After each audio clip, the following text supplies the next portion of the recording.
Olha você ali, Sofia. Olha lá você.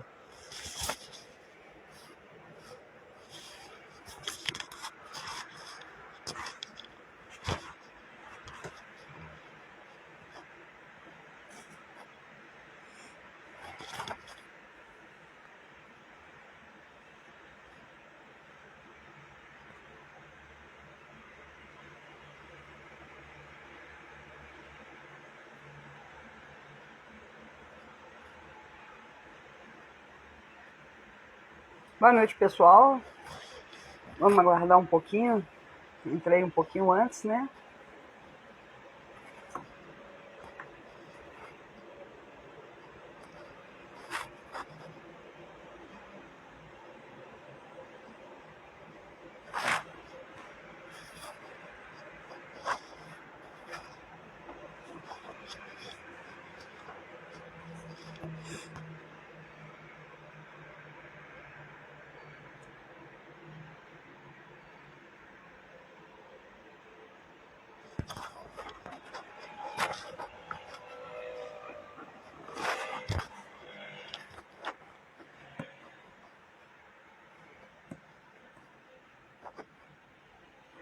Boa noite, pessoal. Estamos só aguardando aqueles botelhos chegar e o pessoal acabar de chegar também, né? Só quem chegou ainda, só quem já chegou foi Sofia. Vou mostrar a Sofia para você. Olha lá, dá oi pro pessoal.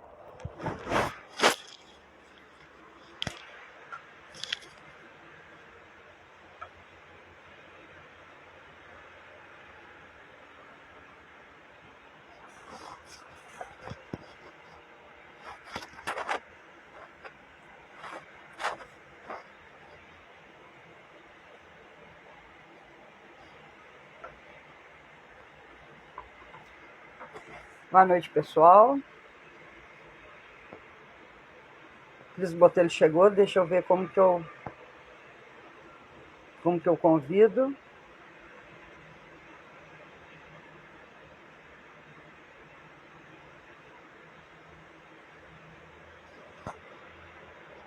Ah, já achei.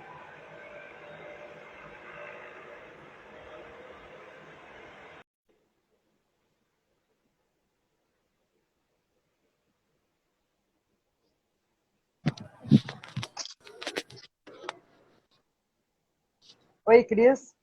Já tá ao vivo. Oi, deixa eu virar aqui. A câmera estava do outro lado. Uhum. Deixa eu só fixar ela aqui. Prontinho. Tudo bom, minha querida? Tudo bem com você? Tudo tranquilo. Feliz com essa oportunidade da gente se ver novamente e da gente trocar ideias. Eu que estou muito feliz de você ter aceitado o convite. Muito obrigada, viu, Cris? Eu sei que vai ser de muita valia para todos nós. Então, Assim, aí estamos aqui, né? Vou só esperar mais um pouquinho para as pessoas acabarem de entrar, né? A gente está no horário. E aí eu vou fazer a sua apresentação primeiro. E aí a gente começa a conversar um pouquinho sobre esse tema tão importante.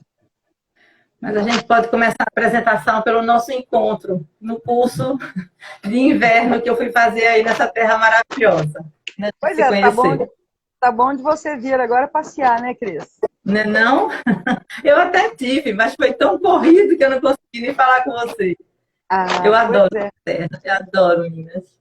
Não, mas venha e faço questão que venha, que a gente encontre, né? E pelo menos um cafezinho, né, Cris? E vamos comer aquelas delícias lá de Portugal, né? Aquele lugar maravilhoso que Vamos. você me levou. Vamos sim. Pois é. Ó, já tem 14 pessoas aqui. Acho que a gente pode começar. Deixa eu ver o horário aqui. 19h33, está na hora, né? Vamos começar? Boa noite, pessoal. Eu estou pegando aqui, eu vou fazer a apresentação da Cris Botelho para vocês. Primeiro, eu gostaria de agradecer a presença de todos. Né? A ideia é que a gente possa passar um conteúdo bastante importante, muito atual, e a gente precisa aí ter consciência, né, das coisas que acontecem e até saber como manejar as situações, né, para poder ajudar as pessoas. Então, eu gostaria de apresentar a vocês. Primeiro, meu nome é Suzana Lamia, eu sou psicóloga também, E resolvi fazer esse projeto de lives especiais para trazer pessoas especiais. E tenho a felicidade de começar com Cris Botelho.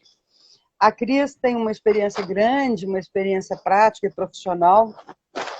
Ela foi gestora do Departamento de Psicologia Hospitalar por mais de 10 anos em 2 hospitais públicos de Recife, membro e relatora do Comitê de Ética em Pesquisa do Hospital Universitário Oswaldo Cruz, coordenadora e supervisora de estágio em Psicologia Hospitalar por mais de 15 anos em 2 hospitais públicos, coordenadora pedagógica do programa Qualipetro da Secretaria do Trabalho, Qualificação e Empreendedorismo, membro do Núcleo de Cuidados e Assistência ao Paciente, professora da UNIC e FNH no curso de pós-graduação em Psicologia Hospitalar, palestrante em simpósios e congressos de Psicologia Hospitalar e escritora.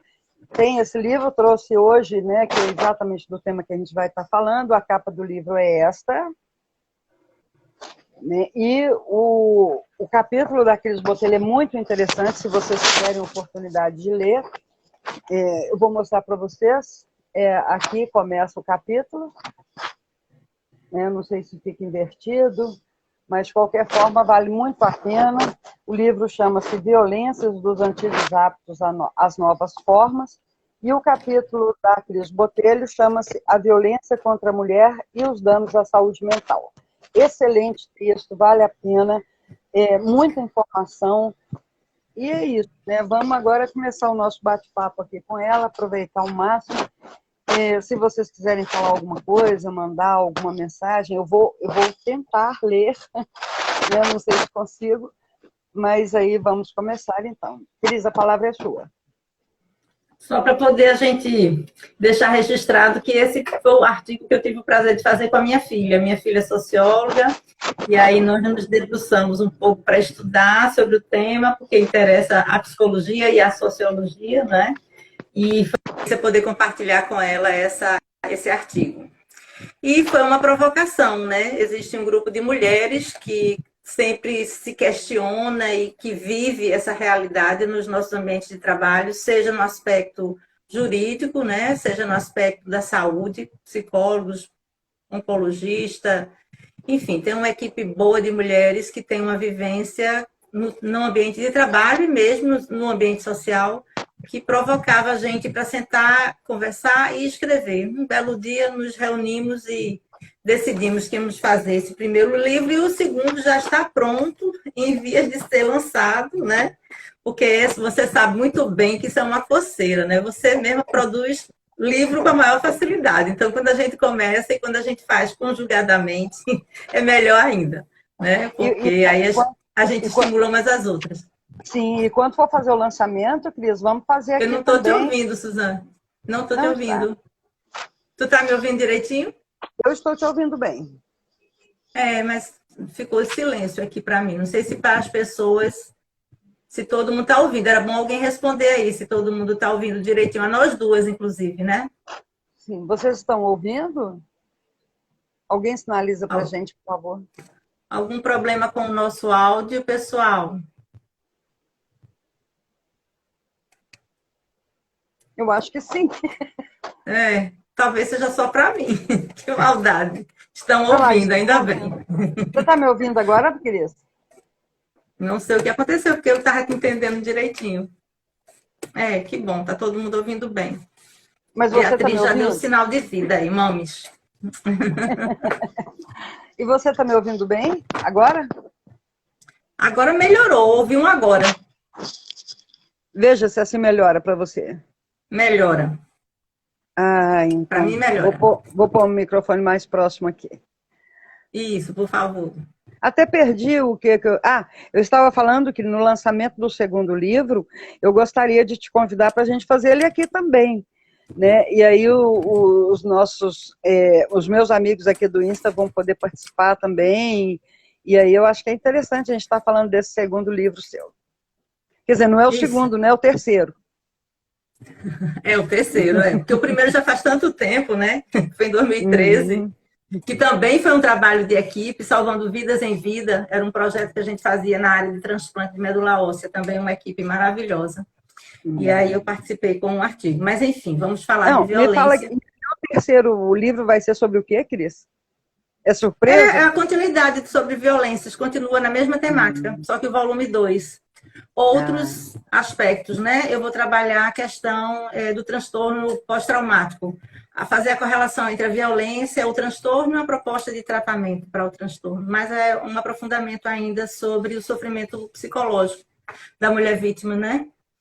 Oh, bacana então, o que a demais. gente tem que começar pelo resgate histórico, né? De como essa mulher se constituiu enquanto sociedade e que a gente vem de uma discriminação e de uma falta de espaço histórica, né? A própria história nos aponta o desvalor da mulher, na verdade, a concepção da mulher nascer para aprender as prendas domésticas, porque o grande sonho, o grande futuro era arranjar um casamento, servir ao marido em todos os sentidos, desde a capacidade de reprodução, né? Cabia à mulher essa responsabilidade, se ela não engravidasse, o problema era dela, ela que não era uma mulher saudável, ninguém investigava o homem, porque ele estava acima de qualquer suspeita, então já começava aí o papel de discriminação e de restrição dessa mulher, dentro do papel, dentro da sociedade mesmo, né? E essa história foi sendo perpetuada com o patriarcado, que instaurou definitivamente a condição de submissão da mulher, né? A gente vê que no mundo essa história ainda consegue ser pior em algumas regiões, infelizmente, mas aqui no Brasil a gente precisa evoluir, porque além de estarmos presos a crenças ultrapassadas, desatualizadas, existe o feminicídio de uma forma muito presente na nossa vida, né? Eu fiquei observando as suas chamadas para essa live, Suzana, e você foi muito feliz com todos os cartazes, em especial com um vídeo que é difícil até de assistir. Quem não assistiu, faz uma busca depois aí, né, na psicologia hospitalar, porque tem um vídeo que fala da opressão da mulher dentro do transporte público, por exemplo. Quando ela é assediada, ela é filmada, quando ela... É difícil até de assistir, porque realmente nos incomoda, não é? Parte de nós... Não, eu disse que incomoda muito. Oh, travou.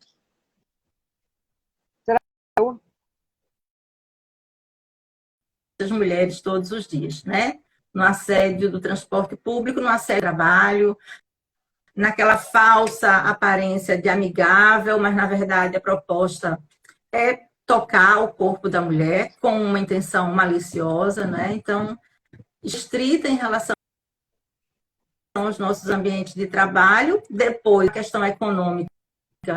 Esses homens já não eram assim tão provedores, a economia mudou, e aí as mulheres puderam passar a trabalhar, né? Mas aí era uma situação de trabalho porque ela quer, não é um trabalho porque necessita. Então a mulher começou a se multiplicar e a gente entrou num jogo muito perigoso, que era assumir todas as funções que tinha, como mãe, como mulher, como dona de casa, e somar a questional, de ter uma qualificação, de se especializar, de estudar, de investir. Hoje a gente vê que as mulheres invertem um pouco esse fiel da balança, né?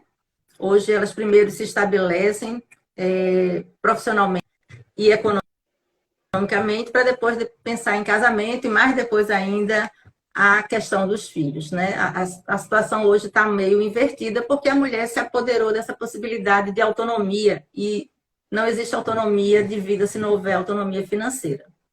Enquanto a gente não puder ganhar o nosso próprio dinheiro e decidir o que fazer com ele, a gente vai estar sempre subjugado a algum tipo de autoridade do marido, do pai, do companheiro, seja lá de quem for que exerça essa função.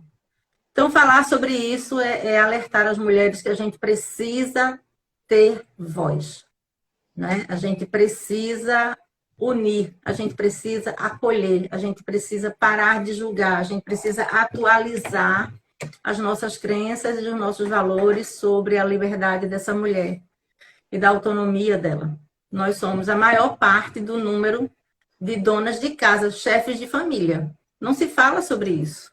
Mas a maior população feminina que toma conta economicamente, emocionalmente, socialmente dos filhos são mulheres, sozinhas, né? Sem os seus pares, sem os seus companheiros, sem os pais daqueles filhos. que simplesmente abandonam muito tranquilamente para constituir outras famílias e aquela mulher não abandona nunca, não é? Ela gera, ela cuida, ela põe no mundo, ela se responsabiliza e ela divide a vida para sempre com aquela criatura que ela é responsável, mas não é sozinha, né? Só que nessa sociedade machista e patriarcal parece até que o filho é só dela. Sim, Cris, aí eu queria te perguntar, como que a gente pode fazer para inverter isso ou para conquistar melhor os nossos espaços? Porque o que a gente vê, que assim, a mulher está trabalhando muito, mas com um salário também que é inferior ao salário do homem, né? Então, assim, a gente, o tempo todo, a gente está sendo prejudicada. E quando a gente coloca a questão dos nossos sentimentos em relação às coisas também, é mimimi. Né? Então, assim, nem o direito de falar dos sentimentos a gente tem. Nem reclamar, nem se queixar, nem chorar. Quer dizer, a gente perde todo esse espaço. E como você diz no seu livro, deixa eu ver, eu acho que vou até abrir ele aqui para ver, porque tem uma passagem que achei muito interessante. Você continua me ouvindo, Cris? Estou te ouvindo, pode falar, estou te acompanhando. Uma passagem aqui do seu livro que você fala, que é muito interessante, deixa eu ver aqui que eu... Aqui, ó, você vai dizer aqui a página 160, que muitas vezes a vítima é exposta à violência desde a infância, na constituição familiar. Ela é conhecida como violência transgeracional, que passa de pais para filhos numa cadeia que neutraliza a violência, de tal modo que parece intrínseca à família, a tal ponto que possa ser completamente desconsiderada enquanto agressão. Olha que interessante, porque assim, as coisas acontecem, né? E a gente é a banalização da violência. Na verdade, Suzana, a gente nem nomeava como violência, não é? A gente vem nomeando como violência muito recentemente. Eu vejo que as coisas estão mudando. Essa live é um testemunho de que as coisas estão mudando, porque a gente está aqui reunida para falar sobre isso, né? Sim. É por esses espaços que a gente vai conscientizando as mulheres de qual é o seu lugar, qual é o seu papel. Eu acho que a mídia faz um trabalho muito interessante, tem muitas pessoas que são influenciadoras e que trazem essa reflexão de diversas nuances, seja do ponto de vista psicológico, sociológico, do trabalho, né, de leis. A gente sabe que políticas públicas existem e que tem funcionado, precisa melhorar, precisa lapidar ainda esses profissionais. Inclusive, eu fiz uma pesquisa para esse artigo na área de saúde, que é a nossa área, né, dentro dos hospitais, como existe desinformação, como o julgamento vem primeiro, como não se respeita o que já existe de construção, inclusive de documentos, né?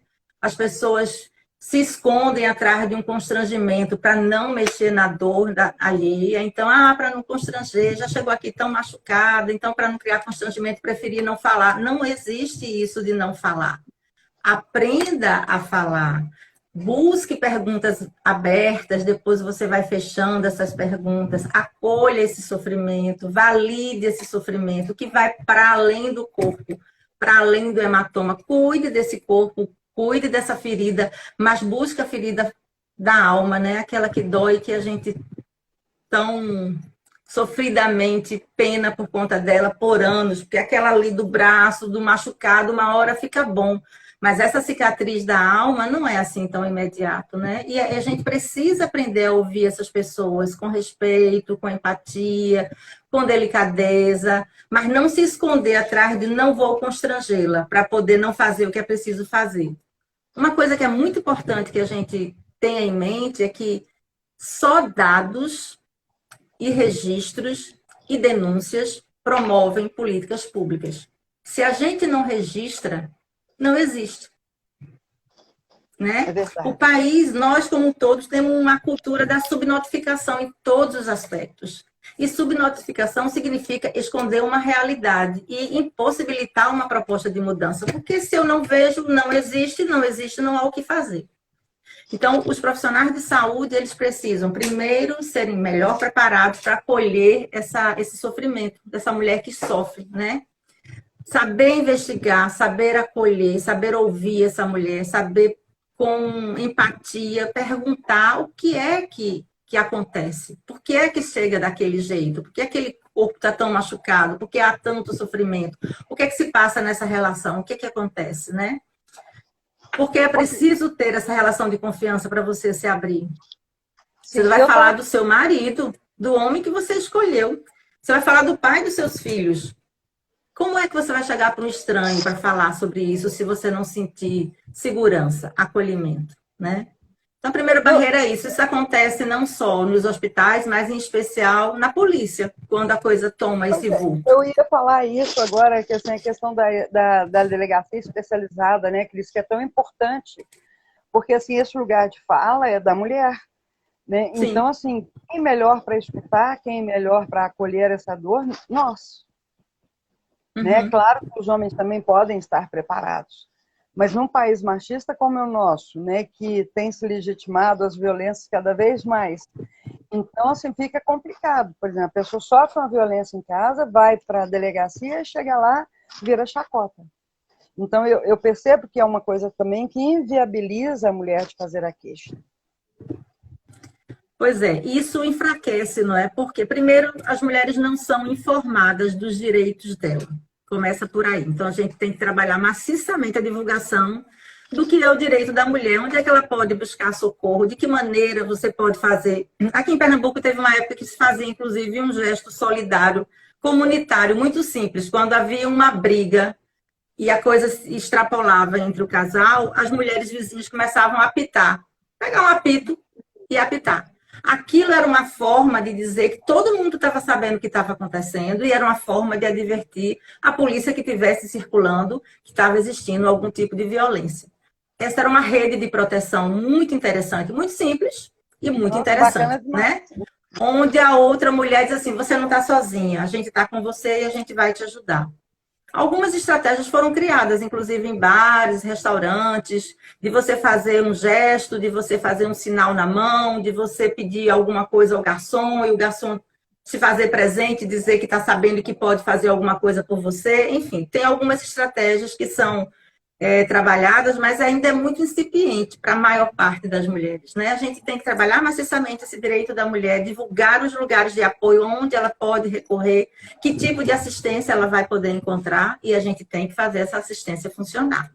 Né? Então, se vai para a polícia fazer uma denúncia, se vai para um órgão de saúde para poder buscar o seu tratamento emergencial, se vai a uma ONG, porque são muitas as redes que estão aí trabalhando para a sociedade civil para acolher, né? A gente aqui em Recife tem algumas muito conhecidas, tem o Clarice Lispector, que é um trabalho maravilhoso, é sempre de uma equipe multiprofissional, psicólogos, assistentes sociais, advogados, médicos, todos disponíveis a essa mulher na hora da emergência. A gente tem o Chega Amiga, que é um projeto maravilhoso, lindo, de profissionais voluntários, que também dão acolhimento emocional, material, né? De orientação jurídica, que a gente precisa fazer tudo isso, essa mulher precisa entender a que ela está se submetendo quando ela busca esse tipo de ajuda. Então, divulgar, falar sobre, né? E mostrar para elas que elas não estão sós, que existe uma rede bem estabelecida dentro do ponto de vista institucional, porque existem leis, né? Desde Maria da Penha, que foi um salto, mas existem leis que dão essa condição de proteção para essa mulher. E existe uma rede de ajuda que, às vezes, eu percebo uma certa dificuldade dessa comunicação, né? Interinstitucional. Então, é um órgão que não comunica ao outro, que não comunica ao outro, e aí a pessoa acaba desistindo dessa exposição, porque a cada um que chega, que vai contar essa história, dói tudo outra vez, né? É reviver toda essa dor, é uma exposição, é um sofrimento muito grande que, para chegar lá, já existiram muitas outras etapas anteriores. Ela não vai no primeiro episódio, né? A mulher não chega na primeira briga, na primeira agressão, porque ela fica sempre naquela ilusão de que vai melhorar, de que ele vai mudar, de que ele se arrependeu e que agora, porque tem um processo histórico nessa violência, né? Começa com umas agressões, um nível de tensão na relação do casal, que tem aquela agressão, aquela tensão, e de vez em quando um xingamento, de vez em quando uma queixa, de vez em quando uma reclamação, e aquilo vai se avolumando até o dia que vira um ato de agressão física, né? E aí a mulher vai ficando tão confusa nessa primeira etapa da tensão que ela começa a duvidar do que está acontecendo de verdade.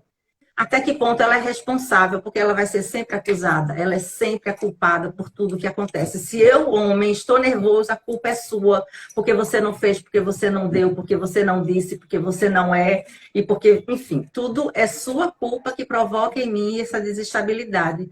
E é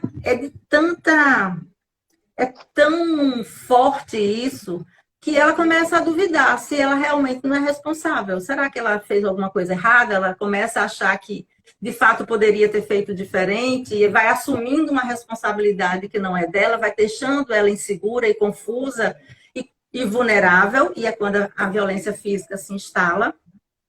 E aí esse homem extravasa toda a raiva, toda a violência, todo o ódio, mas não demora muito, ele se arrepende, entre aspas, né?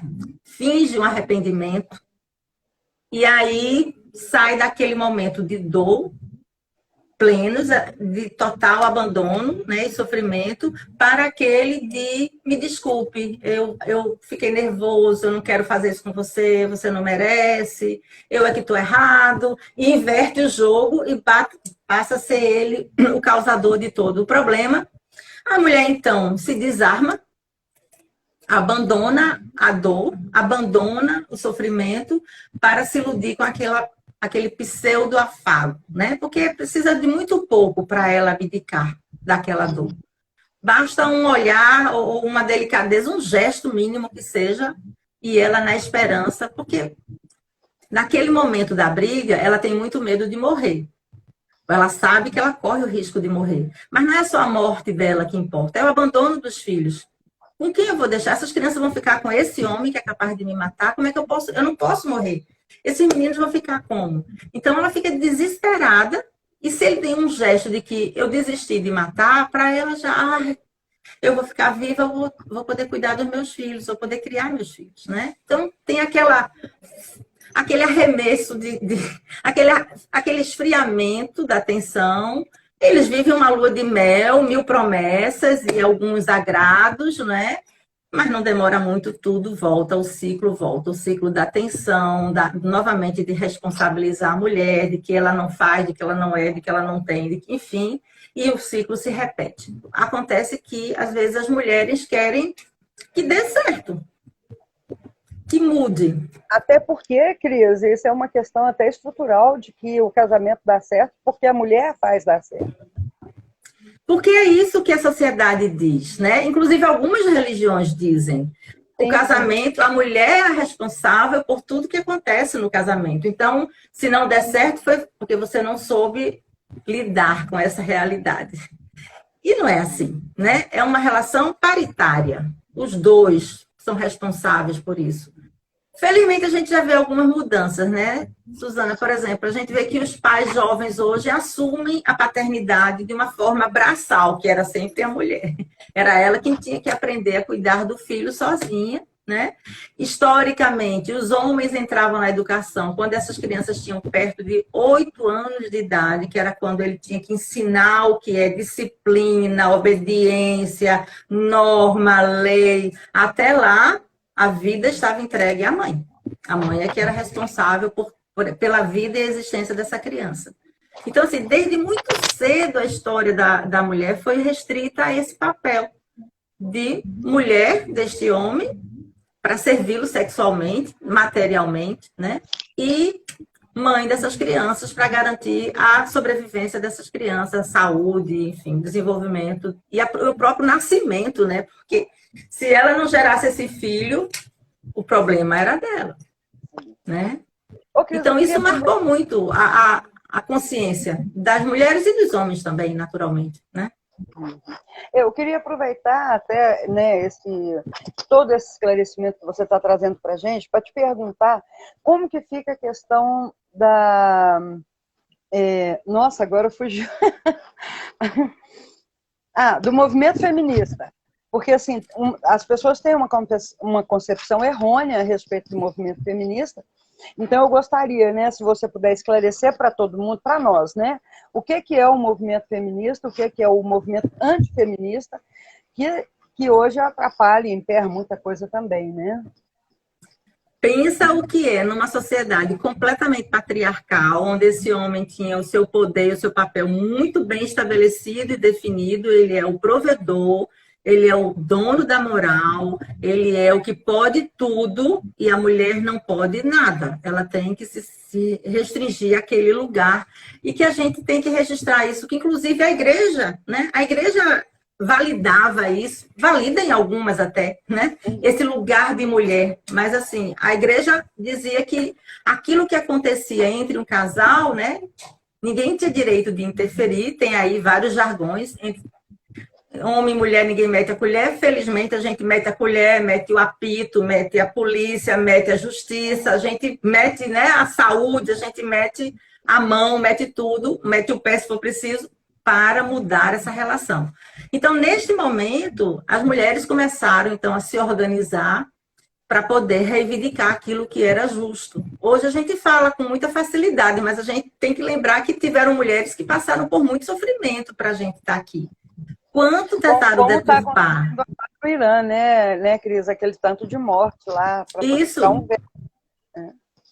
Então, assim, aqui, né, quanto tentaram deturpar essa história do feminismo? Aqui foi associado o feminismo. As mulheres querem o lugar dos homens, as mulheres querem ser igual aos homens. As mulheres... Não, a gente nunca quis ser igual aos homens. A gente sempre quis ser mulher. Na nossa concepção de feminina, mas de capaz, sem limites, sem rédea, sem ser tolhidas como a gente era, com o poder de escolher, de decidir o que é que a gente quer fazer da nossa vida, de escolher profissionalmente, de brigar por isso, de brilhar com os nossos talentos, né? Eu sempre disse assim, dentro daquele papel da mulher dona de casa, a gente aprendeu a administrar dinheiro sem precisar aprender na via de trabalho, porque o homem chegava com aquela grana e era para aquele sustento da família. Ela tinha que fazer mágica, pagar todas as contas com aquele dinheiro que ele trazia para casa.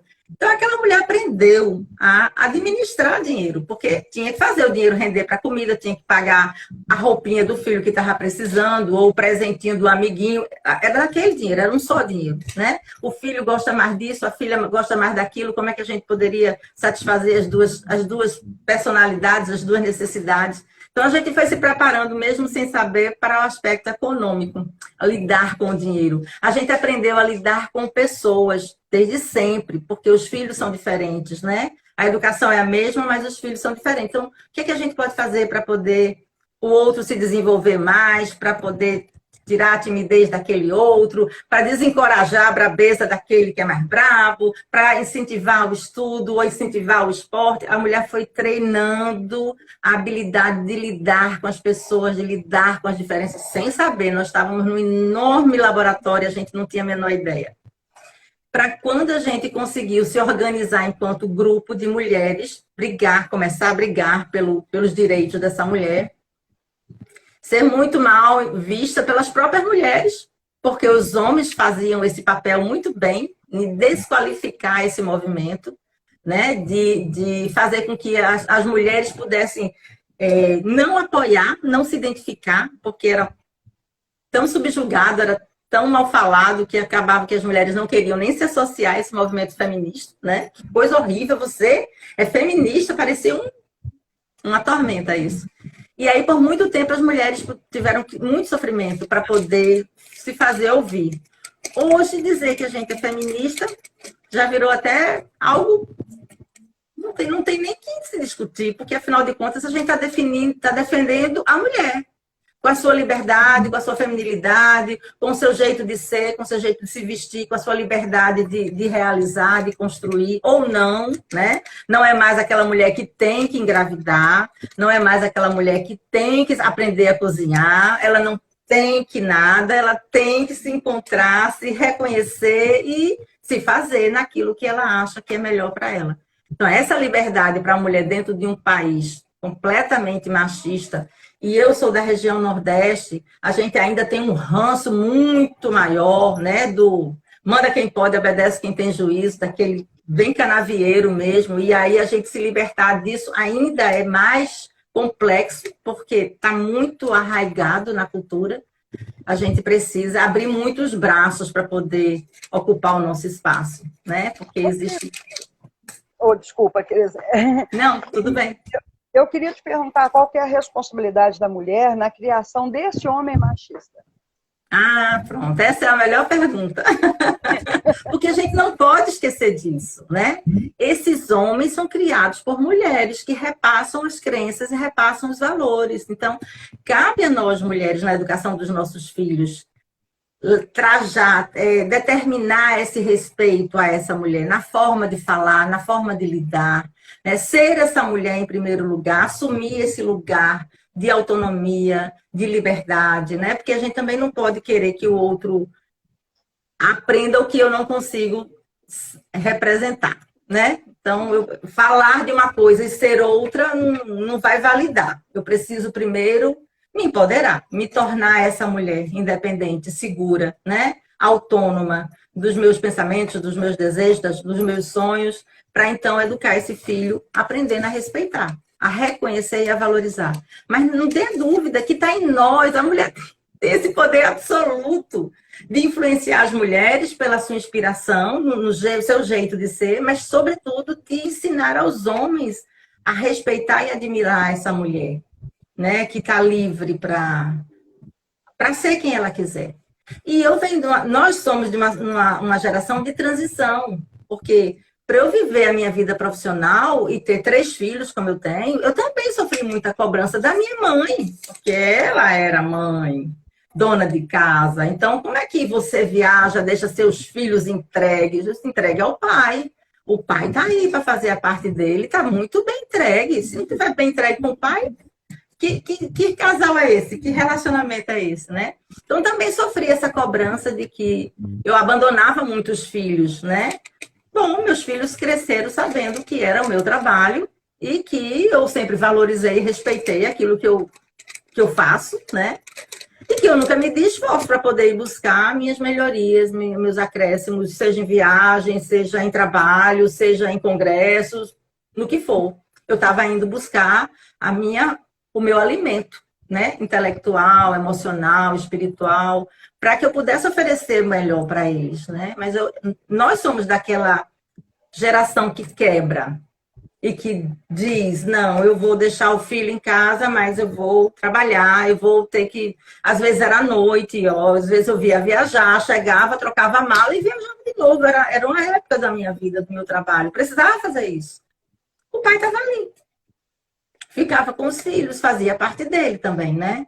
Então, uma coisa interessante. O feminismo hoje acho que mudou, né? Ele já é mais aceito, ele é melhor compreendido. E é muito natural isso, né, Suzana? Porque aquilo que é novo confunde, gera medo, gera insegurança, gera incerteza, mas aí com o passar dos anos a gente vai se consolidando, também vai modelando melhor, limitando mais, né? Entendendo melhor esse processo, e aí vai desmistificando muitas coisas que foram construídas. E como diz Clarice Lispector, o que é novo, né, causa espanto.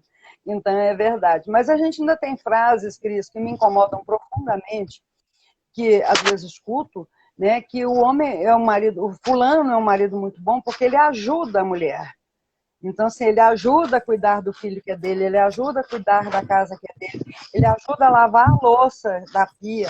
Tão bonzinho, né? Ele é maravilhoso, ele ajuda muito. Mas vou te dizer, Suzana, por muito tempo a gente achou que era isso mesmo. Agora a gente compreende que não é mais, porque hoje a gente reconhece o nosso lugar de outra forma, né? Então, por muito tempo. E há o que hoje ainda diz assim, filho meu ficar balançando neném e dando comidinha, enquanto a mulher tá lá comendo, a mulher tá lá saindo com as amigas, isso é um absurdo. Ainda escuto coisas dessa natureza, né? De um avô achar absurdo o filho dele ser quem limpa a bunda do neném. Isso é papel para a mãe, isso não é papel para o pai, né? E eu tô falando de pessoas classe média bem esclarecidas, viu? Mas que ainda se chocam com essa atitude paternal, de responsabilidade com essa paternidade, né?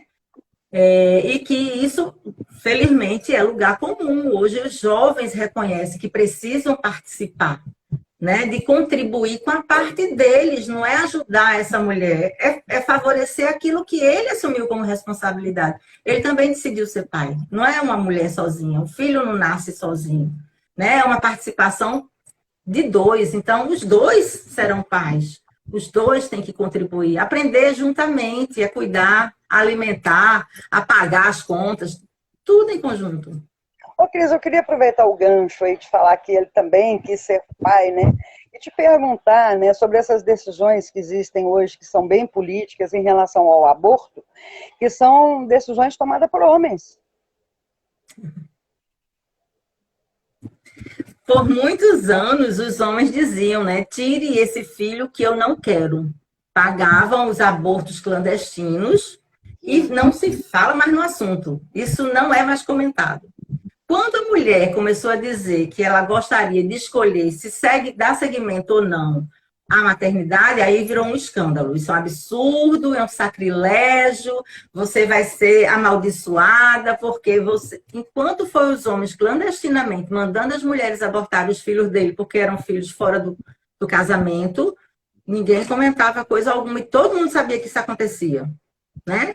Mas, quando tirou da sombra, quando colocou luz nessa história e deu à mulher a possibilidade dela dizer eu gostaria de não gerar esse filho, aí a coisa ficou escandalizada. Por um princípio moral, por um princípio religioso, por um princípio hipócrita, porque é o corpo da mulher, né?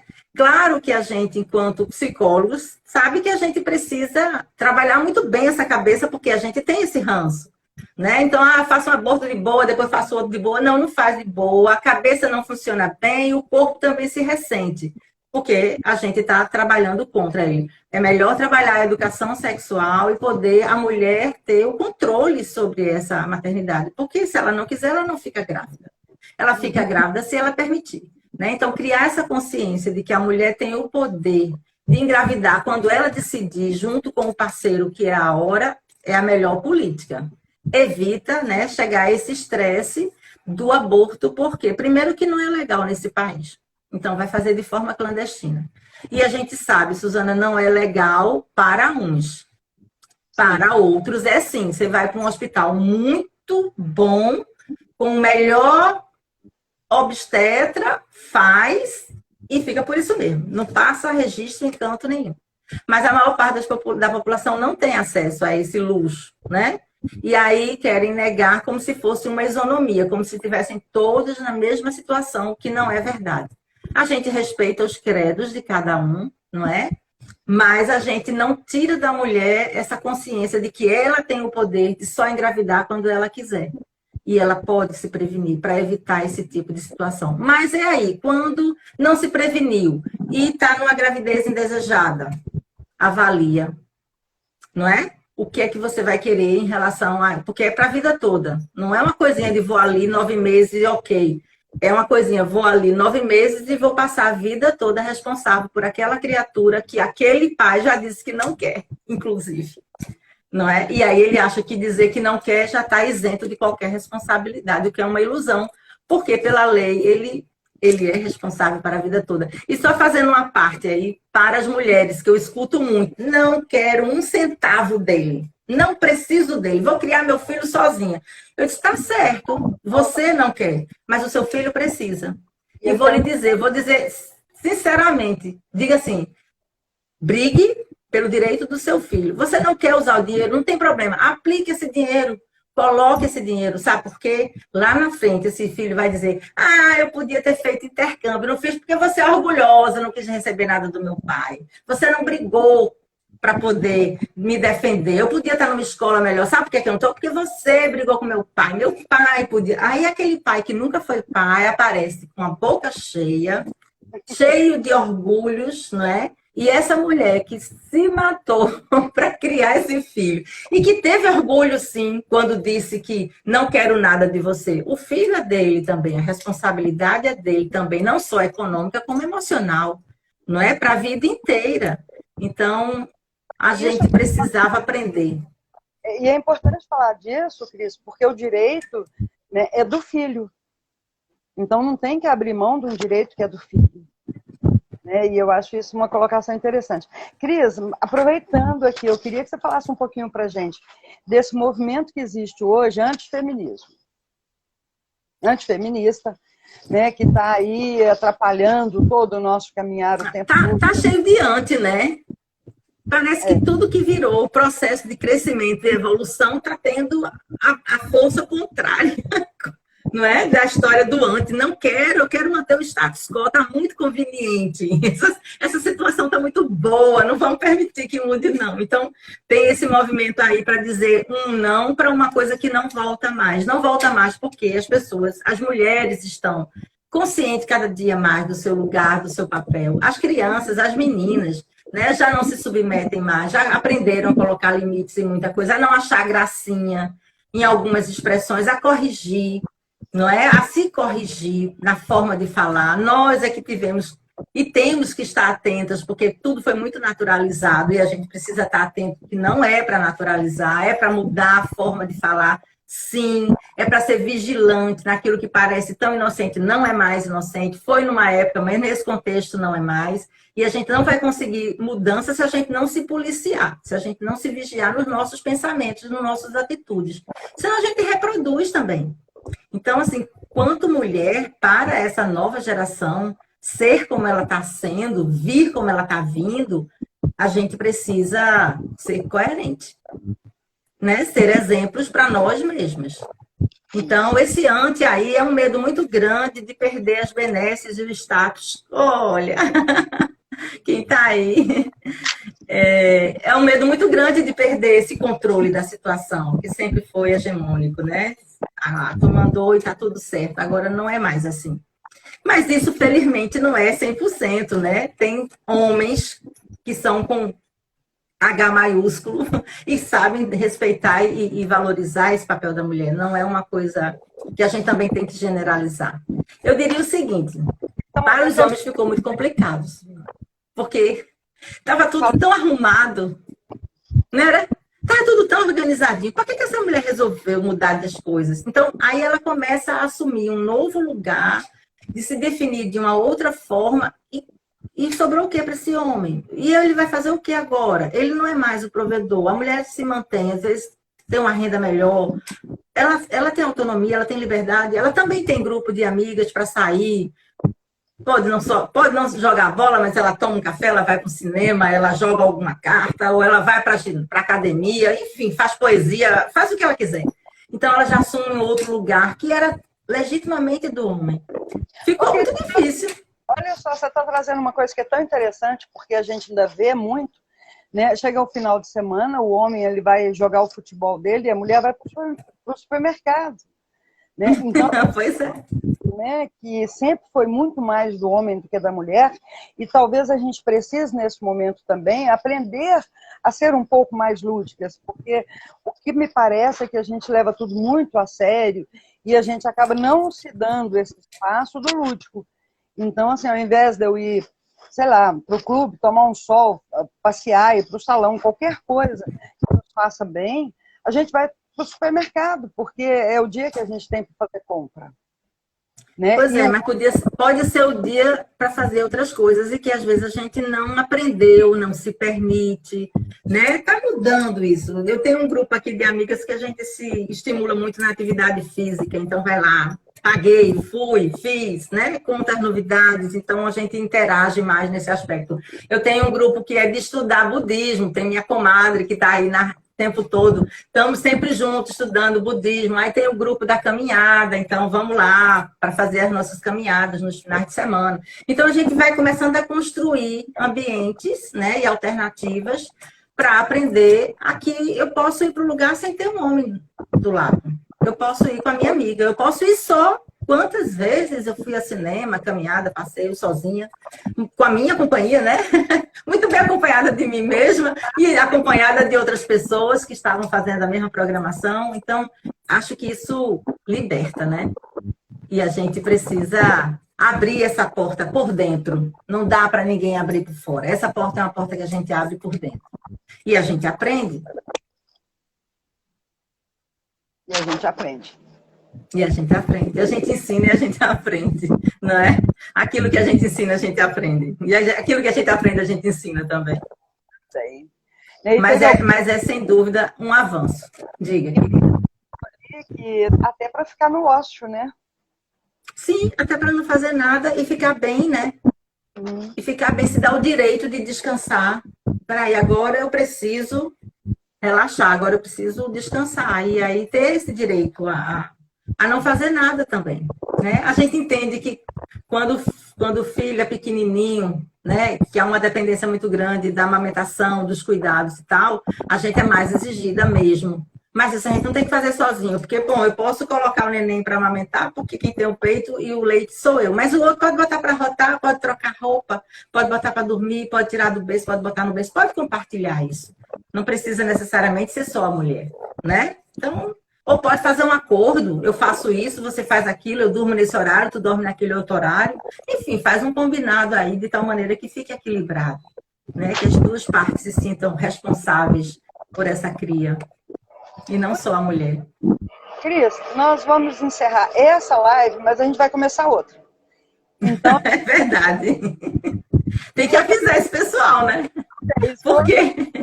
Pessoal, o negócio é o seguinte, nós vamos encerrar essa live, porque o Instagram nos dá um tempo de 1 hora, então nós vamos encerrar essa e vamos começar outra, que nós vamos ter a participação do Emerson, que é um psicólogo, participando dessa nossa conversa aqui sobre violência contra a mulher. Então, eu queria convidar vocês a permanecerem aí online, né? Nós vamos precisar de um tempo, porque na hora que eu desligar aqui, o Instagram me pede um tempo para salvar a live. Então, a gente vai ter esse intervalo temporal só a conta da gente salvar a, a nossa conversa de hoje, que, aliás, nossa maravilhosa Cris, eu queria te parabenizar e te agradecer. Né? Eu sou uma pessoa muito feliz de ter essa oportunidade de estar aqui com você, de poder trazer você para as pessoas. Eu já te conhecia, né? Já sabia do seu potencial. E eu acho que compartilhar conhecimento, que é uma coisa que faz parte de mim, eu acho que o conhecimento que a gente tem, ele tem que ser compartilhado. Eu hoje me apropriei, né, do convite que fiz a você para trazer o seu conhecimento para compartilhar. Então, eu Minha querida, te agradeço eu muito. que agradeço, porque você foi tão caprichosa na sua preparação para essa live. Dias que você bota post, dias que você faz provocações, dias que você prepara esse terreno, que eu me senti assim tão honrada de ter sido convidada para fazer parte desse trabalho, porque o seu jeito, que sempre foi, eu conheci você assim, né? Você foi minha professora, então eu conheci você assim, com esse interesse, esse cuidado, essa leveza, esse desejo de que o outro carregue algo melhor. Então, desde a semana passada que você vem preparando, e para mim foi um prazer enorme bater esse papo com você. E agora tem o colega Emerson para fazer parte aqui. Vai ser muito bom esse olhar masculino diante dessa temática, não é? Isso que eu acho interessante, né? Ele me falou que ele queria debater com você, e aí eu fiz o convite a ele. Então, vamos fazer uma live e vamos fazer esse debate junto com todo mundo. Né? Então, eu gostaria de convidar vocês que estiveram aqui nos ouvindo agora, ouvindo a Cris, que continuem aí, que voltem, né, para a gente poder continuar o nosso papo. E só dar esse tempinho mesmo pequeno aí para a gente. Eu acho que é interessante, é uma fala de um homem, né? Então, assim, como que ele percebe essa violência que é praticada contra a mulher? Eu acho que é um lugar interessante da gente ouvir, né, da gente entender, até para a gente se posicionar melhor e ver onde que a gente também está falhando ao mostrar o que é que a gente precisa realmente, né, do nosso espaço. Então, gente, até daqui a pouco eu vou desconectar. Fiquem aí, por favor, porque a gente precisa aproveitar um pouco mais a Cris também. Cris, para voltar, depois nós vamos planejar para o ano que vem algumas coisas junto aí. Tá Vamos bom? Lá. Meninas e meninos que estejam nos acompanhando, vai fazer o xixi, vai beber água, vai pegar o chá e daqui a pouco a gente se encontra outra vez. Então, até já, gente. Tchau. Tchau.